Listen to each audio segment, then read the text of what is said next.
and welcome to Ask 11. I'm your host, Rebecca Cressman. With the beginning of a new school year, there are a great many questions to be answered. Perhaps one question that does not automatically come to mind is that of inclusive education. The integration of students with special needs into the general classroom is not a new concept. However, teachers may have concerns about how to include these young people. Parents may wonder how their children will be affected by the presence of someone who may have learning disabilities, and classmates may wonder how they can best interface with someone with unique challenges. There may even be some of you who have no idea what inclusive education means. Well, tonight we're here to answer your questions. Our phone lines are open, and we invite you to call in with your questions, your concerns, and your experiences too. The number to reach us at is located at the bottom of your screen. It's 1-800-298-5298, and feel free to call us now. Joining us tonight to take your calls are Katie Steed and Heidi Abraham. Both are Associate Clinical Professors for Counseling Psychology and Special Education at the McKay School of Education at Brigham Young University. Thank you so much for being here. Now, I understand that both of you have different specialties in the area of inclusive education. So first, Katie, I guess, tell us what your specialty is. I specialize more in severe. So I'm working more with the students that have more intense disabilities. They're more involved. You might think of someone maybe with Down syndrome or more involved autism. And my background when I did teach, I taught more in an elementary school setting. Okay, and you see a wide spectrum of children with all kinds of different disabilities and working with the severe. How about you, Heidi? I am on the more mild moderate side of disabilities, so primarily students with learning disabilities, speech and language disorders, high functioning autism or Asperger's syndrome. Yeah, that's becoming a little bit more well known. Asperger's syndrome as a different. So you work with more mild, less apparent. Right. Okay. And my teaching background is in the secondary setting, so I worked in a junior high. Okay, so primary and secondary, so that's really well-rounded. And again, we're going to be taking your calls if you have any questions for our guests. But first of all, for those of us who are less familiar with the term inclusive education, give us what the principles are. What is the idea behind inclusive education? Well, the idea behind inclusive education is that all children deserve the right to learn. How that ends up looking is different. And a lot of times in special ed, we refer to, in our field, we refer to a least restrictive environment. And we hear that term a lot. And the idea being, you know, that can look very different. You know, some students, their least restrictive environment might be the state hospital. You know, they've got a lot of involved needs. And other students, their least restrictive environment could be in a general ed classroom with their peers all day long and perhaps just getting some accommodations and supports here and there made for them. So there's a big spectrum on what that can look like. And inclusion really should be getting at that idea that every child is least restricted as possible. And that is I want to say, more of a modern interpretation of the type of education a child deserves. Because I guess I grew up, I'm not going to give my age, but I grew up in a time where we didn't see children with special needs in our classrooms. They had their own separate classrooms. So is there a history behind inclusive education that has brought us to this point that helps us better understand the ideas? Definitely. There's obviously a series of laws and those kinds of things that have come into place in the last years, but primarily in 1973 there was something called the Rehabilitation Act. And at that point, it was determined that all students received a free and appropriate public education. And so prior to that, some states had laws that excluded students with disabilities from being in public schools. And so after that, all children were invited into the public school, regardless of disabilities. Then in 1975, the Individuals with Disabilities Education Act, it had a previous name, but in 1975 that law defined more what special education was going to look like specifically, and since that time we've seen the progress of more and more students in public education and more students in the general education classroom. Well, let's talk about what that does, because you were saying, okay, we want to place children in the least restrictive environment possible for them. The result of that is what? How does that encourage education for children? Or better education? Sure. Well, obviously when we first look at an individual with disabilities, we see that, you know, their natural environment is a setting with typical peers. So we don't want to exclude them. We don't want to segregate. You know, we obviously are a nation that doesn't believe that segregation does us any good. So we want to help them be in as natural environment as possible so they can be successful in life. That's what education is about, to be successful in life. So we want to create that environment as naturally as possible. Then what that actually ends up looking like is tricky. It's complicated, and we have lots of team members coming in on that. General ed teachers are talking about that, parents, key players, special ed, we're all coming in saying, what would that look like for this child? And then we have to play in, how does that affect general ed? And we've got all of that coming into play with that. And for every child, we believe it has to be individualized. Well, and Heidi, you brought up the fact that there are laws that say, okay, that children are entitled to unrestricted education, to the best education possible. And having been a parent of children with learning disabilities, I know that it's news. Most of us are not prepared as parents to know what to do if our child has a learning disability. And then we learn to navigate that through the educational system. Are there, as we talk about the team, how do we best understand the role of the team members when it comes to making sure our children are getting as much as inclusive as an education as possible? Legally, the team is, it's called the individual, every student has a education plan called an individualized education program, or an IEP. And that plan sets out goals that will be specifically designed for that child, looks at their present performance levels and how they will progress through the school year.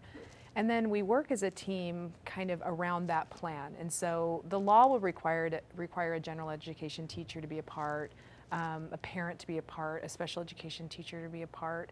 But I really like to think about that team as, instead of working from the legal basis, to really be thinking more just along the lines of what's best for this child, who needs to be a part of the team to make this work. And sometimes we look at more people being involved that can help to meet the needs of that child. So as you're approaching a parent who has a child with special needs, the very first information for them to receive is, all right, legally they are guaranteed to have an individualized education plan, to approach the school, talk with them about it. What about parents whose children do not have special needs?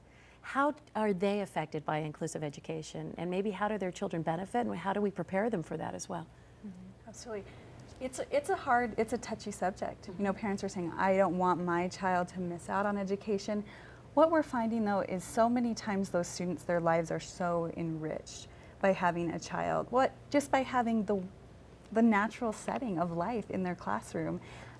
Oftentimes we see my students that have special needs in their classroom, the ones that reach out to them and are kind of peer mentors to them, those often become the leaders. They really learn some great characteristics and things. I was the student council advisor when I taught school, and I remember the student council, here comes in the student body president and all of, the vice president, and here comes in my student with special needs, and I said, oh, we'll call him Johnny. Johnny, you're not supposed to be in here, this is student council meeting. And the president looked at me, this 6th grade boy, and he said, oh no, we thought he should be on student council because we think student council should represent our whole student body. And I thought, thanks for teaching me that, this little child. So, I think really when they're given an opportunity to work in what a natural world is like, our children of all levels of abilities have an opportunity to really excel. And it's interesting that we're saying that education purpose is to help prepare us to live in the world. And you're saying it's a natural world, and our school settings should reflect the natural world out there. An important part of our community are members who may have special needs. That is just part of our life. And so by having these children in the classrooms, I guess it better prepares the other students to prepare to meet others with special needs as they grow up. Yeah, definitely. I think we've seen a change in our society because more students are included. I think we're often more comfortable with people with disabilities. I teach a class for students at BYU, and even my experience versus their experience, so much has changed because a lot of them grew up with kids with disabilities in their classes. And so they are more comfortable, they're more accustomed to, there's not that sort of fear of, I don't know what to say, I feel uncomfortable because of some of those experiences that they've had. Okay, great. And breaking those barriers down is an important part of education as well. We do have a caller right now with a question. It's Aaron calling in from Spanish Fork. Aaron, welcome to Ask 11. What's your question?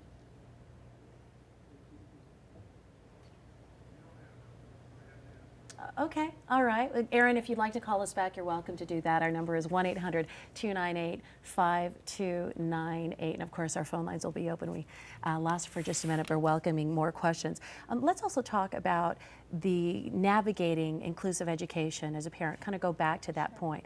Because how early is a child typically diagnosed with a learning disability? Because this may be a surprise to a parent, maybe something they've had a hunch of for years. You know, that's where I think our areas are different. You know, a child with a more mild disability often won't be diagnosed till first, second, third grade. Hopefully we've caught them by the third grade or so.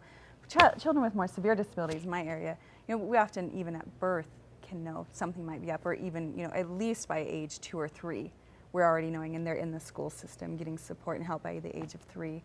But in navigating the system, I think the biggest thing that parents can understand, and educators as well, is we want to look at it and say, what does a typical child this age do? And then how do we, instead of saying, well, we'll restrict this child, but how can we get this child to do as much as their typical peers do, instead of going the opposite direction? Now, I'm familiar also with some of the programs in the elementary schools. One of them is Resource. If there is a child that starts to show, you know, at age 5, rather than knowing some of the basics of his or her letters, and reading starts to be a struggle, the early reading components, and they are measuring maybe as a preschooler would, they can be identified, tested, and given some additional resource. Is Resource and special education part of an inclusive education, or where does that play in? It's a good question. The resource model is very common in the schools in this area. So students who are identified who probably for more of those mild to moderate disabilities who may need some help with reading or math would spend a part of their day in a resource classroom. We have tried to move more towards meeting those needs in the general ed classroom as much as we can. And so we look at providing instruction on various levels. So in the general education classroom, the majority of students are going to benefit from, you know, what the teacher would commonly present. Okay. Then there may be, you know, 15% of the students that need some support, but it probably could be provided in the general ed classroom. So that could be additional time with the general ed teacher, or maybe a special ed teacher coming in to help there. And then there's probably going to be a small percentage of students who really need some intensive instruction, and that may be in another classroom. That may be the best place because the gap is too different from the curriculum in the classroom. And so in that case, then that would be something maybe in a resource classroom, or something like that, where they would work with a special ed teacher or a reading specialist or something. Goes back to that term, individualized education plan, that every child's experience may be different. We're glad to have Erin back on the line from Spanish Fork. Erin, thanks for being persistent. And what is your question?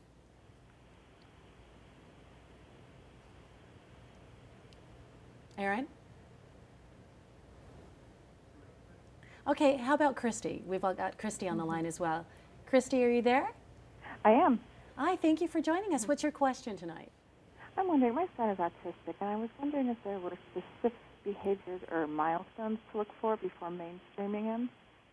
Okay, to make sure that I understood, you think your son is quite possibly autistic, and she's looking for signs or symptoms to know whether or not it'd be appropriate to mainstream or have him a part of inclusive education? Okay.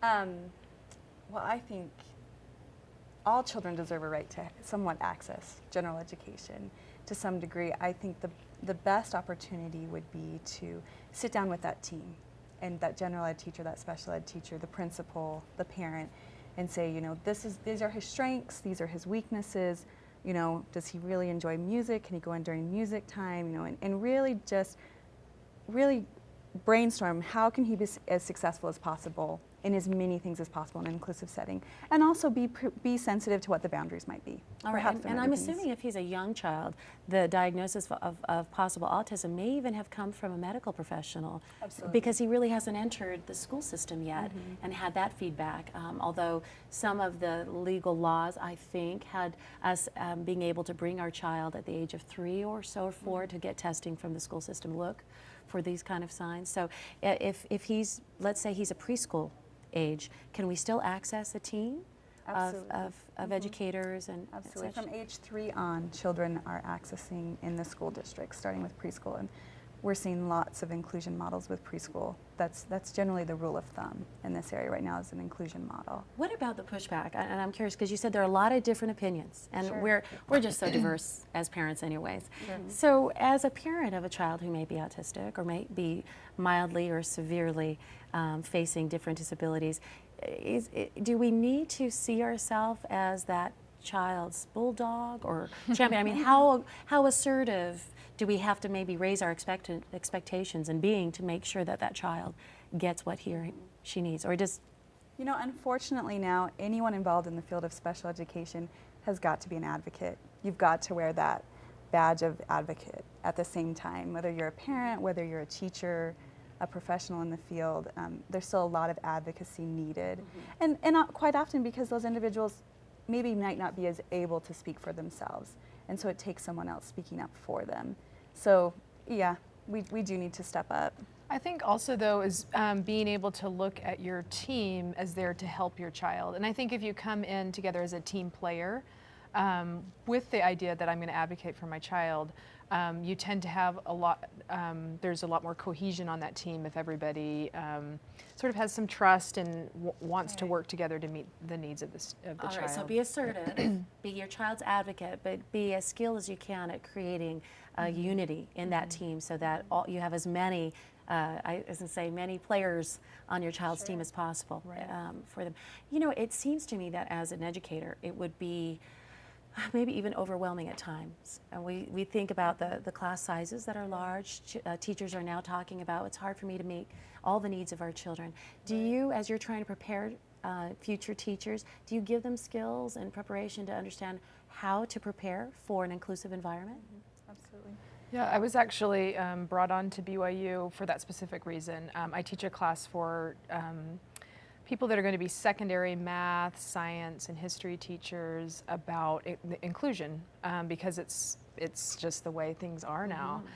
In fact, you know, roughly 95% of teachers, of any teacher will spend some time teaching a child with a disability in their career. It's just almost unheard of that you won't. Right. And so now, yeah, we spend a lot of time talking about, you know, effective teaching strategies, how to work with parents of kids with disabilities, and one big area of concern is how to manage behavior, because that can be often what's very intimidating about having a child with a disability in your classroom if there are behavior problems, which there aren't always, but a lot of times there can be. So giving them some management tools and that sort of thing. I can remember also going to teachers and giving them the research I had. You know, that my child with this specific need may do better with not just chalk and eraser on the board, but it may be if there was some kind of a hands-on activity. And they you know, 99% of the time would take whatever I could give them and try to do their best to incorporate because they are doing their best. We really want to make sure that we answer Aaron's question, and we're going to give you another try, Aaron, who's calling in from Spanish Fork. Aaron, thank you for calling. What is your question?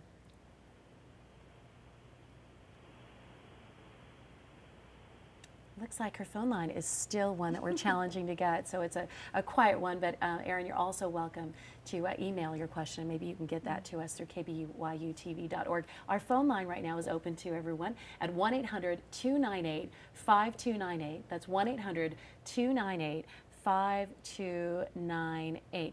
Let's talk about what a teacher can do in a classroom to prepare everyone there, their children that they're going to be teaching, to be as accepting of everyone's differences as possible, because children at certain ages tend to really see the differences in behavior, and they start seeing who's really progressive in reading and who's not. How do you coach teachers to prepare for that? We often say in special ed, you know, we sometimes we put this child with quite a bit of needs in the general ed classroom. And I say so often, sometimes we don't want to talk about the elephant in the room. And it's just kind of like, well, they're doing things, but we'll just keep going on like it's not polite to stare kind of idea. And often we encourage our general educators and our special educators as well to go into that classroom and have a very frank discussion with those children. You know, this is so-and-so. You're going to find that he will do things differently. Let's talk about that. But let's talk about what he is going to learn. He is going to learn how to be a fourth grader. He should learn how to stand in the lunch line like you do. If he does something that's maybe not a good idea, it probably wouldn't be a good idea to laugh at him. You might want to let him know, like, you don't think that's funny. If you don't appreciate something, let him know. You know, and so we really try to help them understand that, you know, this is happening. You're welcome to ask questions. It's okay. And you're there to be his friend, and he's there to be your friend. And that's really the best thing we're getting And out it of seems this. like you're giving them vital communication skills so that when they are facing people who are different from them in the future, they'll be able to ask those important questions to know, how do I help that person? How do I coach that person? Let's see if we've got help for Liz right now, who's calling us at Ask11. Welcome to the show, Liz. What's your question?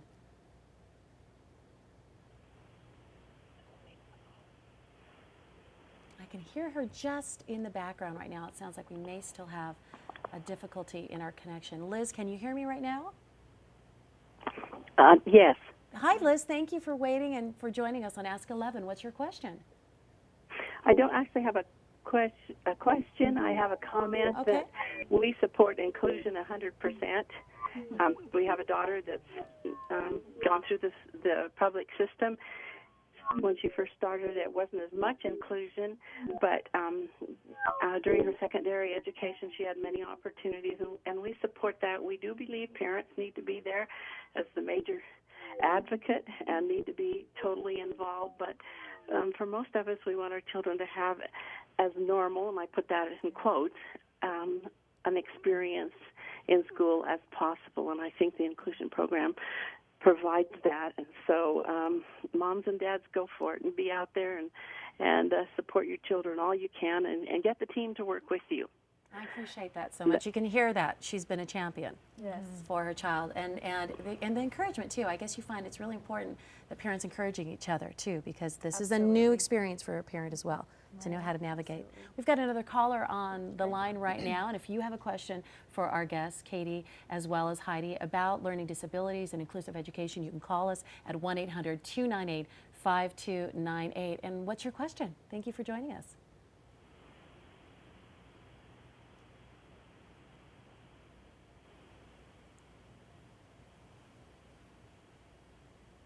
Okay. All right. Brenda, if you can hear us, Brenda, we're waiting for your question. Brenda from Provo, thank you for joining Hey. Ask11. Hi. Hi. I have a daughter. Okay. It's a comment, more comment than question. I have a daughter who has Down syndrome. She's 33 at this point, and she has been in inclusive education since she was very, very small, and it's been a wonderful experience for her. And since she was very, very, and I'm listening to the program. I need not to, I think. You can turn down the volume of the television. But it sounds like it has been a fantastic program or experience for her. And your daughter's 33 years old and doing well. She is. And I think what the opportunity that she had to be in an inclusive setting all the way through school and into high school with peer tutors, and she made friends and was able to interact with the other kids, which we felt like was the most important thing, was that she learned some social skills and be able, to interact with these other kids, and she made lots of friends. She was able to be in plays and a lot of activities like that, and I think that it gives them opportunities that they would not have otherwise, and that the other students that were in class with her learned as much from working with her as anything that they learned in the classroom. And we always had comments from teachers that they were so pleased to have her in the classroom because it just set the stage for better learning. Well, and I appreciate so much that you share that with us and that she's had such a great experience. And I think Liz hit on that important point that it's not just the education, the basics of arithmetic and English, but having that child have exposure and developing social skills one with another, both children who have special needs and the children who don't have special needs. We do want to make sure that we have a time to take Anne's question. Anne is calling in, and welcome to Ask 11. Thank you, Anne, for holding. Hello. Hey. My question is, I have a son who is 14 now, and he was not able to be in a public school at all until he was going halfway through 5th grade. And so at the end of 7th grade, they started integrating him into regular classes, and this year he's just starting 8th grade. My concern is that he goes into these regular classes and the teachers are not given his IEP, and so they don't know what to do. Is there something as a parent that I can do to see that he doesn't get 3 or 4 weeks into the class and have an F because the teachers were not aware that his disabilities, which most of them are more behavioral and not visible until you try working with him? Well, thank you for your question, and way to be ahead of the curve. The beginning of the school year, asking those questions. What's your advice that way? I think it's critical to know that the IEP team needs to involve any general ed teacher that will be working with that child. So if you go to an IEP, to that individualized education plan for your child, and there are general ed teachers that will be working with your child and they're not at that meeting, you might want to request another meeting. You know, when can we meet so that everyone that will be involved with my child's education can be here? So at 8th grade, he's most likely in a junior high setting then, or later middle school. Then it'd be appropriate to go to the principal and ask for another meeting of each of his teachers. So if he has 4 or 5, you call them what type of education? General education teacher. So the PE teacher may or may not need to be involved in that and have them discuss your child. And that would be absolutely not only legally protected, but an important point. Sure. And also, there is a special education teacher that oversees his education or his file, we sometimes call that. And so she can go to the school and find out who that special education teacher is and start to work with that teacher to identify, how can we communicate with the other teachers in the school. Sometimes the IEP team doesn't convene a meeting right away at the beginning of the school year. That's often a problem. And so as a parent, I think it's certainly justified to seek out the special education teacher or even seek out the general education teachers and start to have that communication even if an IEP team meeting hasn't been officially called. Fantastic. Thank you, both of you, for fielding these phone calls, and thank you for your calls as well. We really appreciate having both Katie and Heidi here with us, and we appreciate each of you for sharing your knowledge with us as well.